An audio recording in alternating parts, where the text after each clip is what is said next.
প্রিয় দেশবাসী, দেশের একটা ক্রান্তি লগ্নে শোকাবহ অবস্থায় আপনাদের সামনে এসেছি। আপনাদেরকে বলতে চাচ্ছি, আজকে জানাতে চাচ্ছি, ভেবেছিলাম জানাবো না, কিন্তু এখন জানাতে বাধ্য হচ্ছি।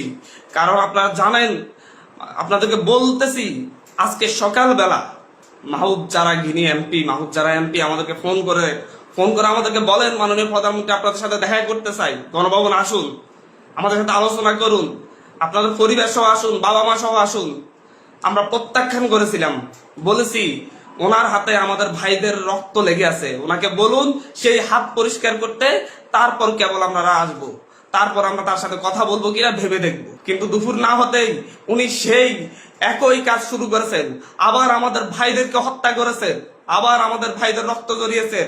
উত্তরায়, খুলনায়, হবিগঞ্জে, টাঙ্গাইলে, সিলেটে আমাদের ভাইদেরকে হত্যা করা হয়েছে। আজকে প্রায় 7-8 জন ভাইকে হত্যা করা হয়েছে, শিশুকে হত্যা করা হয়েছে সিলেটে। আবারও উনি রক্তের খেলায় মেতে উঠেছেন।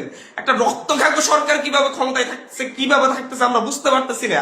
এই দেশের মানুষ রাস্তায় নামবে, খালি হাতে নামবে, উনি ডিরেক্ট গুলি করে মেরে ফেলবেন। বাচ্চা বাচ্চা ছেলেদেরকে মারতেছেন, পাতার খুলি উড়াইয়া দিচ্ছেন।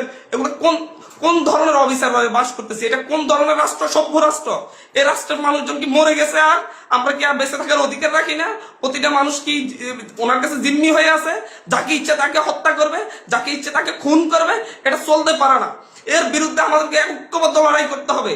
আমরা বৈষম্য বিরোধী ছাত্র আন্দোলনের পক্ষ থেকে স্পষ্ট ঘোষণা করতেছি, আগামী কালকে সারা দেশে প্রতিটা পাড়া মহল্লায় প্রতিটা জায়গায় বিক্ষোভ কর্মসূচি পালিত হবে। আর আগামী কালকের পরে পরশুদিন থেকে সর্বাত্মক অসহযোগ আন্দোলন পালিত হবে। সর্বাত্মক অসহযোগ, কোনো ট্যাক্স দেওয়া হবে না এই সরকারকে, এই সরকারের অফিসে দেওয়া হবে না, কেউ তার অফিসে যাবে না, কেউ তার সরকারি বেসরকারি সকল অফিস বন্ধ থাকবে, সচিবালয় বন্ধ থাকবে, এভরিথিং বন্ধ থাকবে। গণভবনে কোনো বাস গাড়ি ঢুকবে না, বঙ্গভবনে কোনো গাড়ি ঢুকবে না, এভরিথিং অফ থাকবে। এবং সরকারকে সর্বাত্মক অসহযোগিতা করা হবে। কেউ ট্যাক্স দিবেন না, প্রয়োজন বিদ্যুৎ বিল দেওয়া যাবে না, গ্যাস বিল দেওয়া যাবে না, প্রয়োজনে কাঠে রান্না করা হবে, প্রয়োজনে প্রত্যেকে প্রয়োজনে মোমবাতি জ্বালানো হবে। তারপরে যদি বিদ্যুৎ চলে যায়, যদি বিদ্যুৎ লাইন কেটে দেয়, তাহলে আপনারা প্রত্যেকে মোমবাতি ব্যবহার করেন প্রয়োজনে।